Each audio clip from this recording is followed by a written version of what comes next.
Okay, I think I should start. Today's class we will discuss about the concept of foreign key. Okay. In the previous class, I have already discussed what is super key, candidate key, and primary key. We have seen the difference between super की and candidate की. ठीक है, सो आज के class में हम देखेंगे कि फॉरेन की किसको कहते हैं और 1 मिनट फॉरेन की डेटाबेस में क्यों ज़रूरत है, प्राइमरी की के साथ इसका डिफरेंस भी क्या है, वो सब चीज़ें आज हम डिस्कस करेंगे. तो फर्स्ट ऑफ ऑल सुपर की आपको पता है कि सुपर की just set of attribute with the help of which we can uniquely identify a tuple from a table. ठीक है, तो सुपर की को अगर कैंडिडेट की बोलना है तो आइदर वही की कैंडिडेट की होगा जो ज़्यादा एफिशिएंट एंड मिनिमल है, उसको हम कैंडिडेट की बोलते हैं.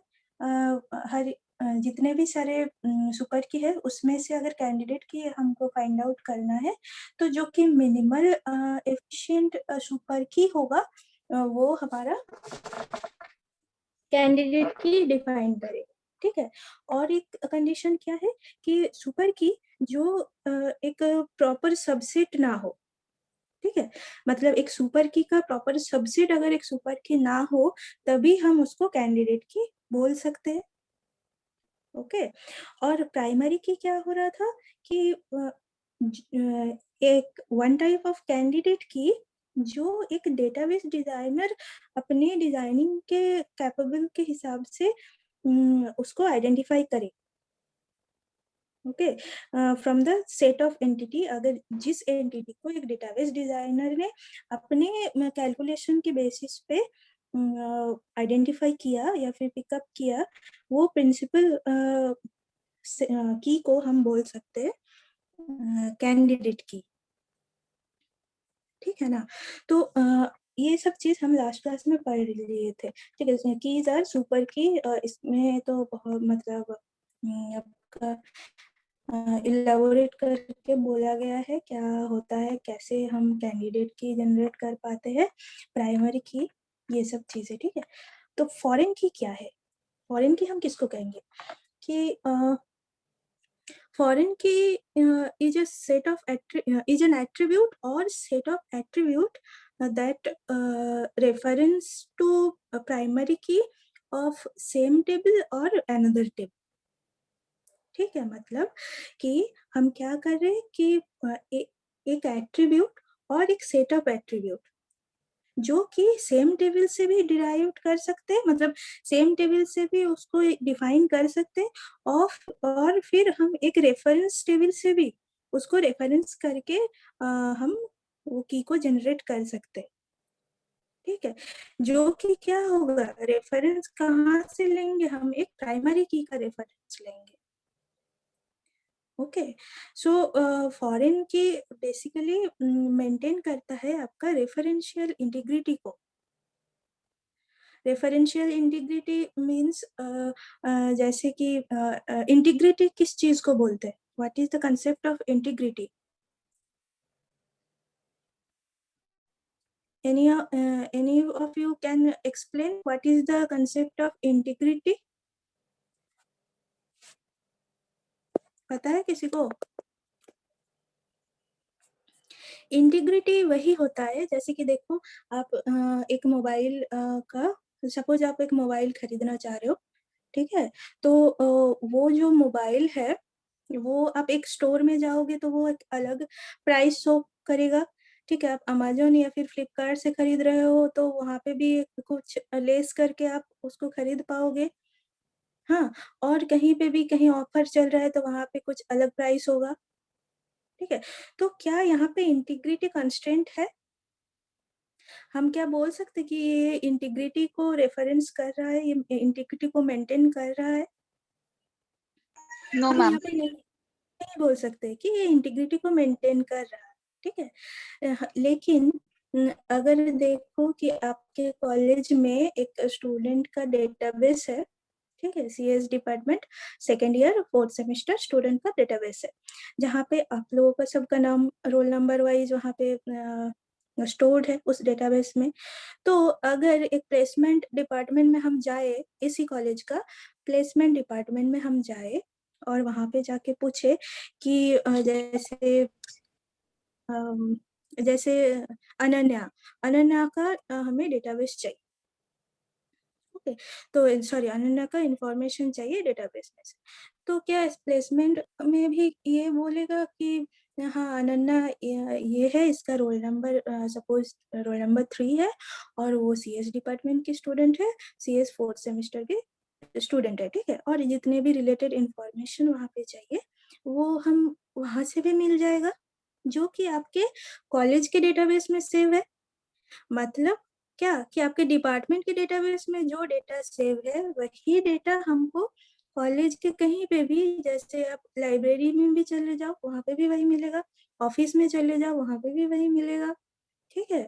फिर आप प्लेसमेंट डिपार्टमेंट प्लेसमेंट सेंटर पे जाओ वहीं पे भी वही मिलेगा। तो इस कॉलेज का डेटाबेस स्टूडेंट का सेम है, अलग नहीं हो सकता, क्योंकि तब आप क्या बोल सकते हो वहां पे इंटीग्रिटी मेंटेन नहीं हो रहा, ठीक है। वहां पे ऐसा तो नहीं हो सकता सीएस के रोल नंबर 3 अनन्या है और हम वो प्लेसमेंट ऑफिस में जाके देख रहे हैं उसका रोल नंबर 5 है, ऐसा तो नहीं हो सकता, ठीक है। तो ये जो है ये इंटीग्रिटी को मेंटेन कर रहा है।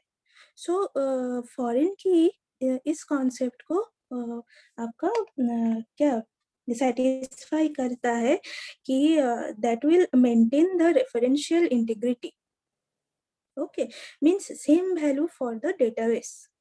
डेटाबेस में जहाँ पे भी आप देखो उसका सेम ही वैल्यू मिलेगा, आप उसको अलग वैल्यू नहीं निकाल पाओगे। तो that is called the referential integrity which foreign key can maintain that concept, okay. अच्छा, तो यहाँ पे क्या होता है कि जैसे एक होता है आपका बेस टेबल और एक होता है केस टेबल।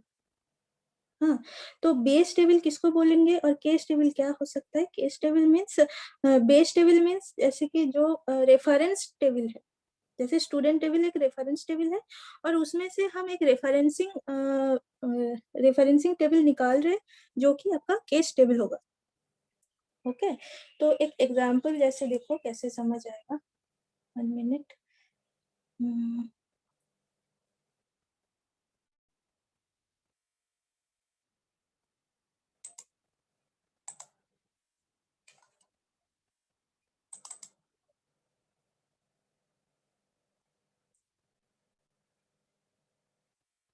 आई थिंक ये विजिबल है।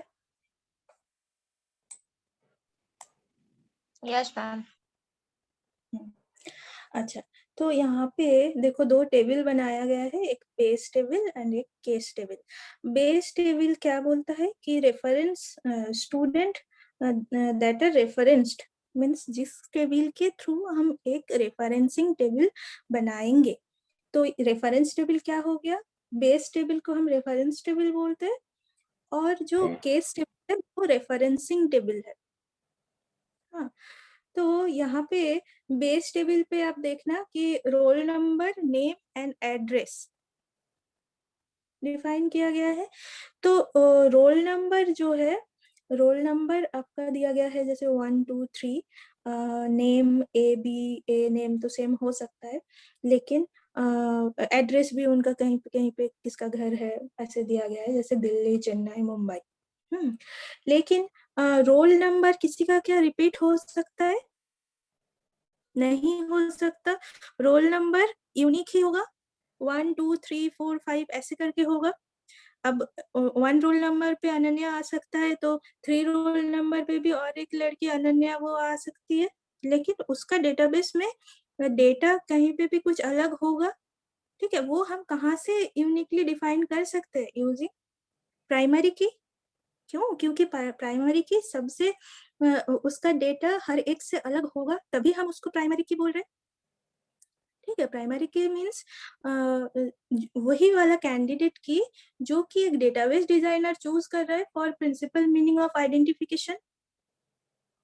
ओके, तो यहाँ पे इस केस में प्राइमरी की आपका क्या है? बेस टेबल में roll number is the primary की।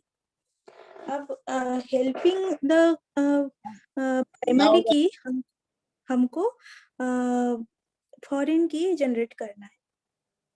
हाँ, तो नेक्स्ट जो केस टेबल है, सॉरी, हाँ, केस टेबल जो है वो क्या है? तो पहला वाला क्या था? बेस टेबल था, और उसमें से हमको referencing table, case table suppose बनाना है। ठीक है, और वहां पे हम देख रहे हैं कि बेस टेबल के हेल्प से हमने केस टेबल बनाया, और वहां पे क्या किया? कोर्स आईडी को ऐड किया, कोर्स नेम लिया, और रोल नंबर लिया। ठीक है, तो क्या देख रहे हैं कि रोल नंबर जो कि प्राइमरी की था बेस टेबल में, उसको हम यहाँ पे एज ए फॉरेन की सेट किया। क्यों सेट किया? क्योंकि डिपेंडिंग ऑन द प्राइमरी की हमको क्या करना है कि फॉरेन की का वैल्यू निकालना है।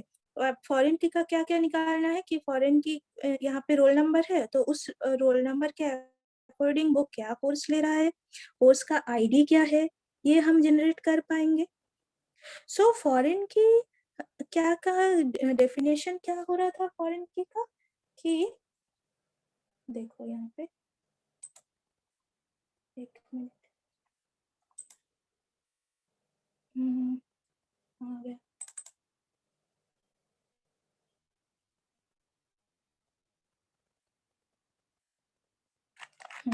यहाँ पे जो डेफिनेशन हम बोल रहे थे कि फॉरेन की क्या है? इट इज एन एट्रीब्यूट और the set of attribute. Okay, it is the attribute और set of attribute that is reference to the primary key of same table or another table। ये कहाँ गया? जो भी है आप देखे होंगे वहां पे।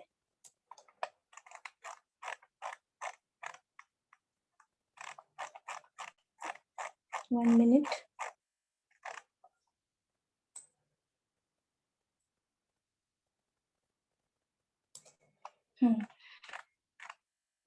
सो फॉरेन की यहाँ पे बोला गया है कि कुछ एग्जाम्पल देके बोला गया है। तो फॉरेन की बेसिकली यही है कि एट्रीब्यूट और द सेट ऑफ एट्रीब्यूट जो एक रेफरेंस कर रहा है टू द प्राइमरी की फॉर द सेम टेबल और अनदर टेबल। ओके, सो इस केस में हमने देखा कि यहाँ पे जो फॉरेन की है वो प्रीवियस जो बेस टेबल था उसके जो प्राइमरी की है उससे रिलेट हो रहा है कि नहीं। ओके, सो रेफरेंसिंग टेबल क्या रेफरेंसिंग टेबल क्या शो कर रहा है कि रोल नंबर वन जिसका नेम था ए एंड एड्रेस था दिल्ली, उस वो क्या है? एक कोर्स आईडी ले रहा है सी, और कोर्स का नेम है डीबीएमएस सपोज। ठीक है, तो नेक्स्ट हम ये देख रहे हैं कि रोल नंबर टू क्या प्राइमरी की था? हाँ, roll number two base table पे प्राइमरी की एज ए प्राइमरी की था। रोल नंबर टू का नेम था बी, और उसका एड्रेस था चेन्नई, और जो वो अभी जो केस टेबल में हम जनरेट कर पा रहे हैं with in the help of base table, कि रोल नंबर टू का सब्जेक्ट है नेटवर्किंग, एंड उसका कोर्स आईडी है C2। ठीक है, तो अब देखो यहाँ पे मैंने लिखा है कि सपोज 10, रोल नंबर 10 अगर यहाँ पे हम इंक्लूड करना चाहे, ठीक है, रेफरेंसिंग टेबल में, तो क्या हम बता सकते हैं कि रोल नंबर 10 कौन सा कोर्स आईडी और कौन सा कोर्स वो ज्वाइन किया है कि है उसका? नहीं बता सकते ना। क्यों नहीं बता सकते? क्योंकि जो भी फॉरेन की वैल्यू होगा वो प्रीवियसली प्राइमरी की के वैल्यू को रेफरेंस कर रहा था। लेकिन यहाँ पे अगर 10 का वैल्यू मेरा बेस टेबल पे है ही नहीं, ठीक है, जब जैसे प्राइमरी की 10 का वैल्यू रोल नंबर 10 का कुछ वैल्यू ही नहीं है, तो क्या हम referencing table means case table में उसका वैल्यू जनरेट कर पाएंगे? नहीं कर पाएंगे। यहाँ तक समझ में आया? क्यों क्यों नहीं कर पाएंगे? क्योंकि बेस टेबल में उसका कोई भी जिक्र नहीं किया गया है, ठीक है ना। सिर्फ रोल नंबर 1 2 3 का वैल्यू बोला गया था, जो कि प्राइमरी की था। बेस्ड ऑन दैट प्राइमरी की हमको फॉरेन की को जनरेट करना है इन रेफरेंसिंग टेबल। सिर्फ 1 2 3 का ही हम जनरेट कर पाएंगे। कि सपोज रोल नंबर 3 को हम यहाँ पे लिख सकते हैं कि उसका कोर्स आईडी C3 है और कोर्स नेम सपोज उसका OS है, ठीक है। लेकिन यहाँ पे तो 10 इंक्लूड नहीं था बेस टेबल में, या फिर 4 रोल नंबर 4 रोल नंबर 5 कुछ भी और इंक्लूड नहीं है। तो जो गिवन नहीं है उसमें से हम फॉरेन की का वैल्यू निकाल नहीं सकते। Okay, so case table can not show the value of 10। क्यों? क्योंकि फॉरेन की प्राइमरी की को वो मतलब रेफर नहीं करता है। क्यों? प्राइमरी की में कोई भी वैल्यू उसका नहीं जनरेट हो रहा था, इसलिए हम उसको केस टेबल में भी नहीं शो करवा सकते, ठीक है। तो कुछ केसेस है कि अगर इंसर्शन डिलीशन और अपडेशन करना हो तो क्या हम कर पाएंगे कि नहीं। जैसे कि हम यहाँ पे हमने देखा कि केस टेबल में हम कोई भी और इंसर्ट नहीं कर पा रहे थे, ठीक है। क्या उसमें डिलीट कर पाएंगे? क्या अपडेट कर पाएंगे? तो ऐसा क्वेश्चन आपको जनरेट हो सकता है। एग्जाम पॉइंट ऑफ व्यू में देखा जाए तो एग्जाम्पल ऐसा दिया जाता है और आपको बोला जाएगा कि क्या यहाँ पे update insertion deletion and updation perform हो सकता है या नहीं, ठीक है। तो देखो यहाँ पे इस कोड को कैसे लिखा जाता है। तो जब तक यहाँ पे केस टेबल था तो केस टेबल को हमको क्रिएट करना है किसमें कि using the reference of primary की, ठीक है। बेस टेबल के प्राइमरी की का हेल्प लेके हमें केस टेबल को रेफरेंस क्रिएट करना है।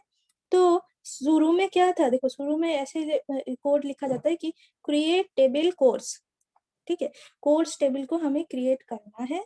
तो क्या होगा, कोर्स आईडी भरकर इसमें क्या क्या है, कोर्स आईडी है, कोर्स नेम है और रोल नंबर है, ठीक है। तो उसको हमने यहाँ पे कोड ऐसे लिखा कि कोर्स आईडी भरकर 10, कोर्स नेम भरकर 20 एंड रोल नंबर।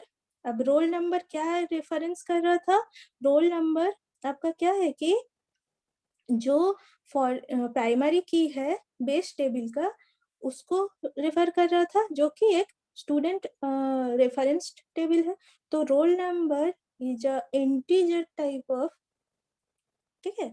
इसे टाइप क्या है, इंटीजर है और which references the student roll number. तो यहाँ पे जो रोल नंबर है ये इंटीजर टाइप है और रेफरेंस क्या कर रहा है, स्टूडेंट रोल नंबर को, ओके। अच्छा, आफ्टर क्रिएशन द टेबल आप कैसे लिख सकते हो कोड को, alter table codes add constraint fk means यहाँ पे क्या हो रहा है कि फॉरेन की को हमने ऐड किया टेबल कोर्स के लिए, फॉरेन की को ऐड किया। फॉरेन की क्या है इस केस में, रोल नंबर फॉरेन की है।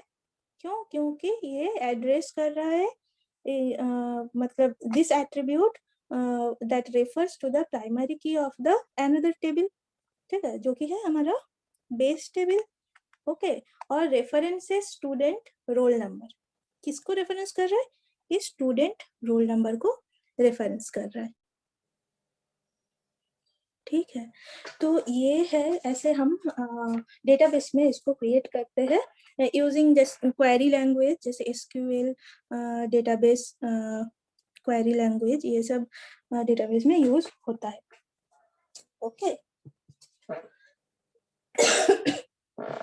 अच्छा, सो नेक्स्ट अच्छा, जो चीज मैंने अभी कहा, हाँ, और एक चीज देखो यहाँ पे। अच्छा, यहाँ पे बेस टेबल और केस टेबल तो पता चल गया।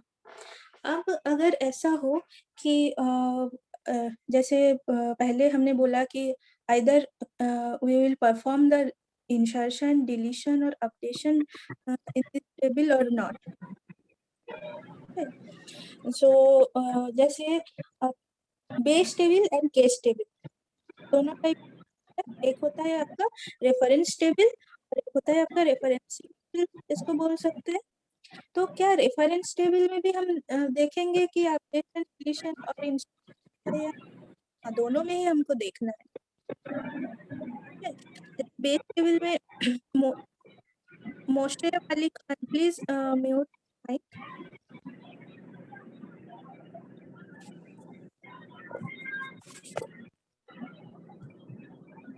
मोशेब, कोई बता दो उसको।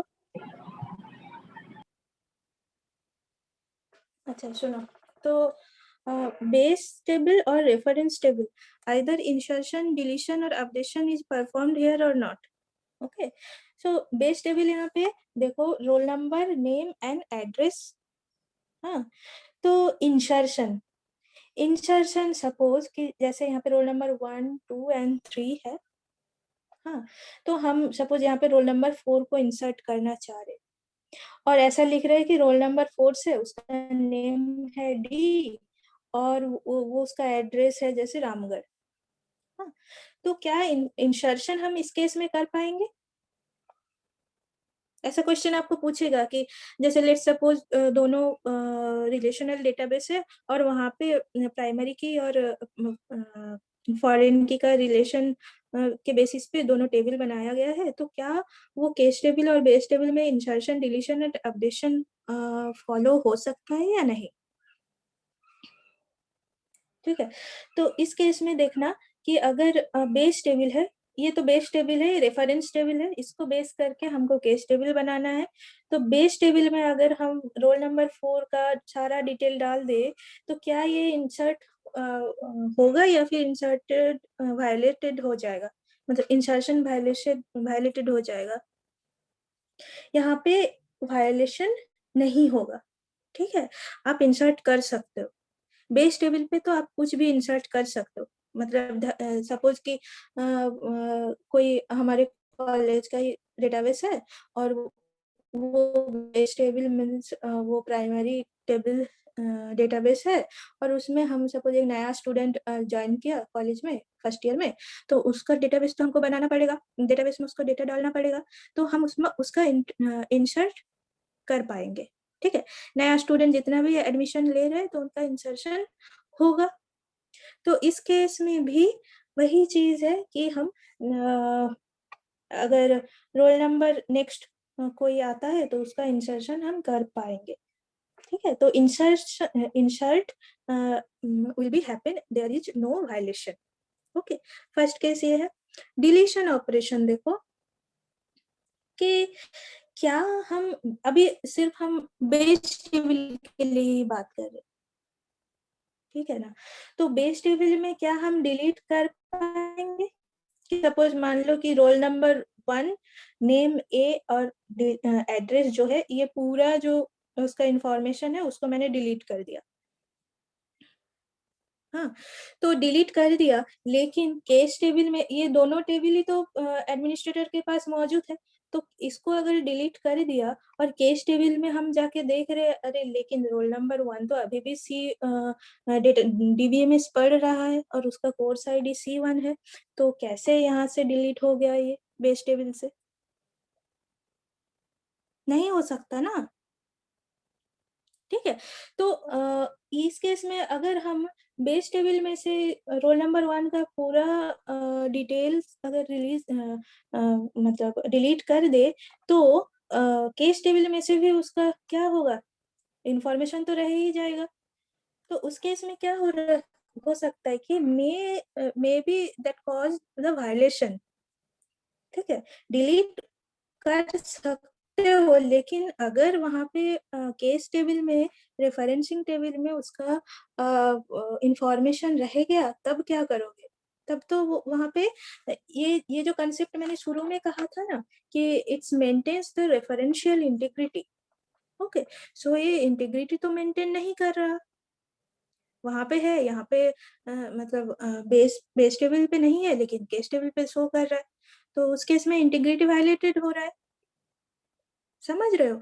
तो ये जो की पॉइंट है, अगर कहीं पे भी इंटरव्यू में भी पूछे फॉरेन की का मेजर की पॉइंट क्या है, तो आपको ये ध्यान रखना है कि that will not violate the integrity, मतलब it will maintain the referential integrity concept. Okay, so base case, तो इस केस में आपको क्या करना पड़ेगा, आइदर बेस केस से हटा रहे हो तो आपको केस टेबल में से भी हटाना पड़ेगा, तब आप डिलीट कर पाओगे, मतलब डिलीट ऑपरेशन उस केस में वायलेट नहीं होगा। ठीक है, तो डिलीट ऑपरेशन मे कॉज वायलेशन।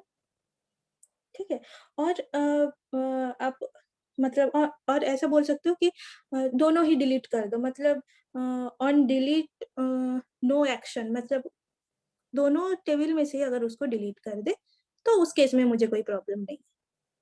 लेकिन एक टेबल में रह गया और केस टेबल में रह गया लेकिन बेस टेबल से मैंने उसको डिलीट कर दिया, तो उस केस में दैट कॉज वायलेशन। ठीक है, so this is the concept. अच्छा, तो इंसर्ट तो कोई वायलेशन नहीं हो रहा था, डिलीशन में वायलेशन हो सकता है। अपडेशन में क्या वायलेशन हो सकता है? अपडेट मतलब क्या कि जैसे जैसे आप देखो कि यहाँ पे 20 लिखा है और 3 है। ठीक है, तो ये 3 के जगह जैसे मैंने 35 लिख दिया बेस टेबल में ही, 3 के जगह 35 लिख दिया और उसका नेम है ये और एड्रेस है मुंबई, गलती से आपने यहाँ पे 35 लिख दिया है। लेकिन आप केस टेबल में जाके देखोगे कि सपोज रोल नंबर 3 जो था, यहाँ पे सपोज 3 था और वो ओएस पढ़ रहा था, उसका कोर्स आईडी था C3।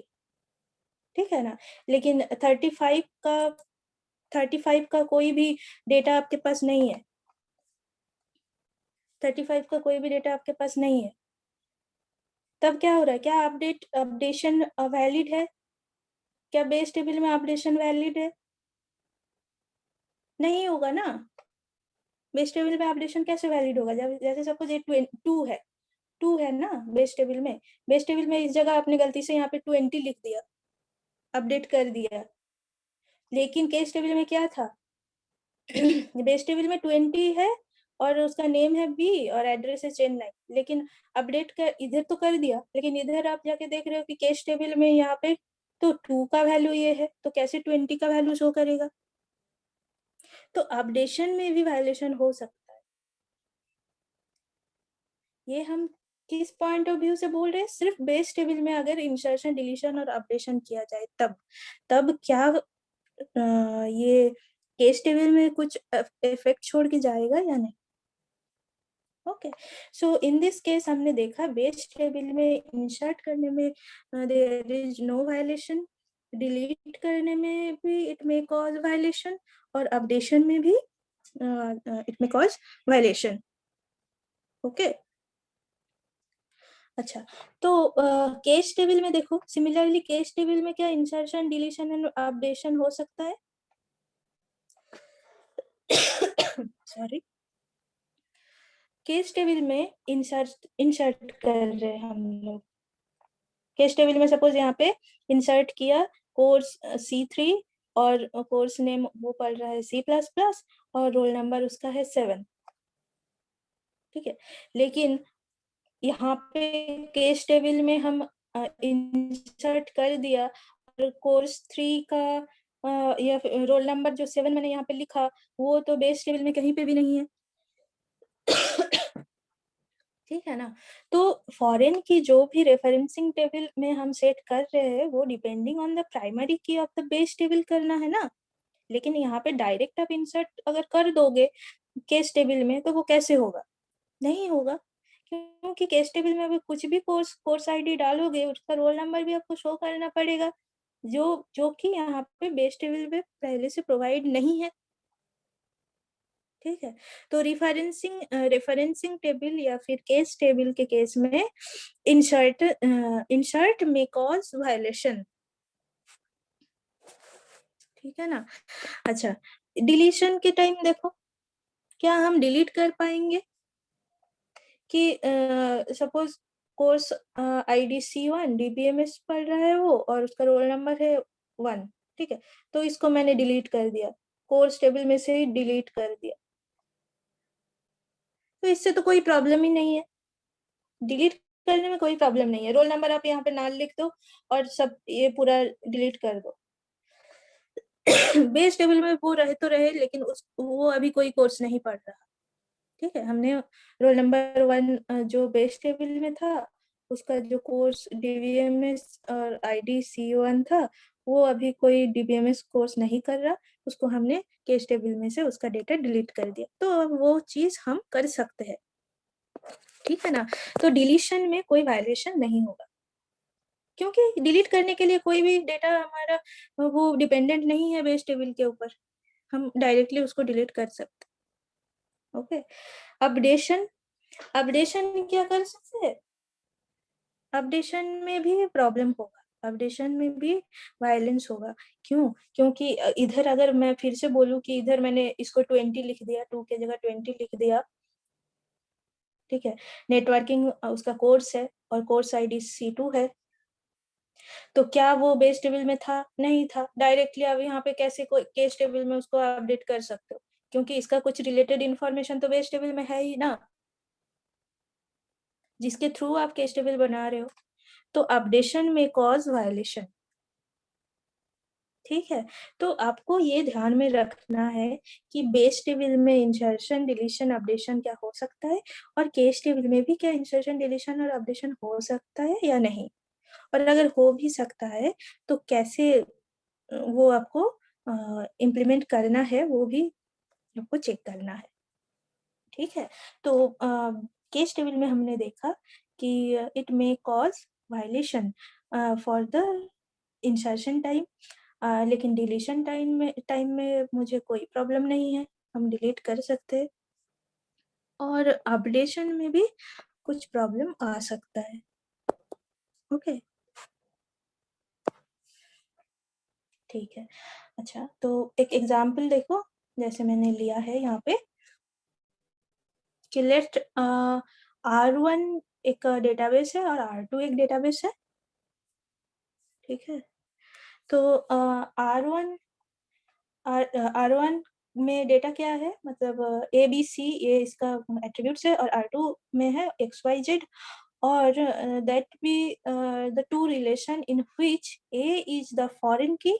तो A क्या सेट कर रहा है, R1 का जो A है वो आपका फॉरेन की बोल रहा है in R1, that refers to the primary key of R2 consider 4 option, ठीक है। तो R2 में सपोज XYZ और कुछ होगा, सपोज W ऐसा कुछ है, और वो क्या कर रहा है कि फॉरेन की जो A था वो रेफर किसको कर रहा है कि प्राइमरी की, जो कि यहाँ पे X है, और ये डेटाबेस जो है वो R2 डेटाबेस है, ठीक है।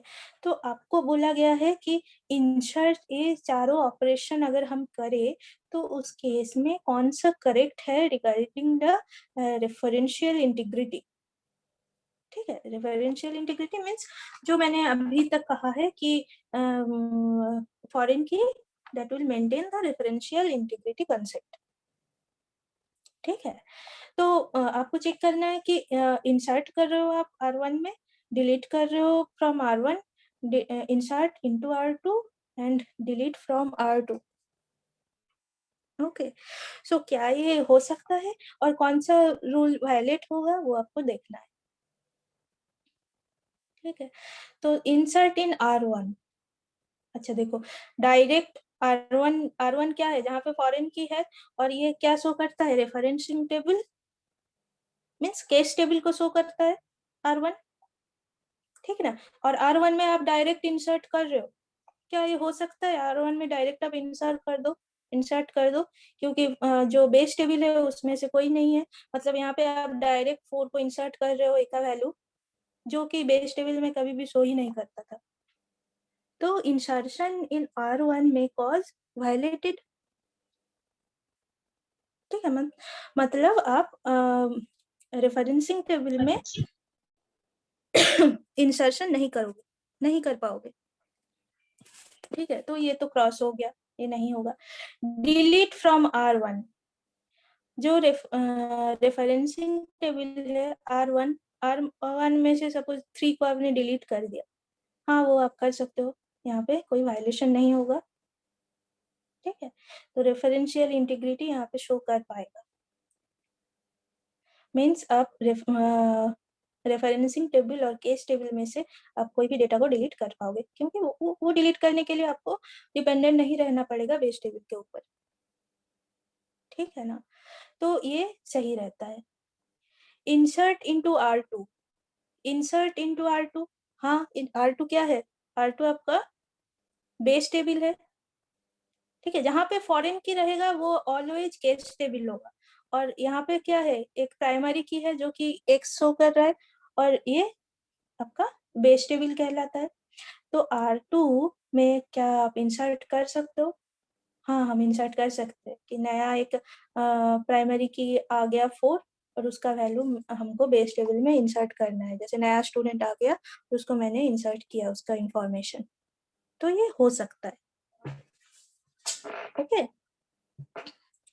तो ये केस तो करेक्ट है कि insertion into the R2 is correct. Delete from R2, delete from R2 means base table से आप डिलीट कर रहे हो, तो बेस टेबल से डिलीट कर दोगे, लेकिन बेस टेबल का कुछ इंफॉर्मेशन जो रेफर कर रहा है केस टेबल को, वो तो ऑलरेडी उधर रह जाएगा। तो आइदर आपको दोनों ही जगह डिलीट करना है, नहीं तो आप सिर्फ बेस टेबल में डिलीट कर दोगे तो नहीं चलेगा। तो यहाँ पे भी इट मे कॉज वायलेशन। यहाँ तक समझ में आ रहा है ना, जो मतलब रेफरेंशियल इंटीग्रिटी मेंटेनिंग का जो कंसेप्ट है जो फॉरेन की करता है, वो बहुत इंपॉर्टेंट है, उसको समझ पाओगे तो कोई भी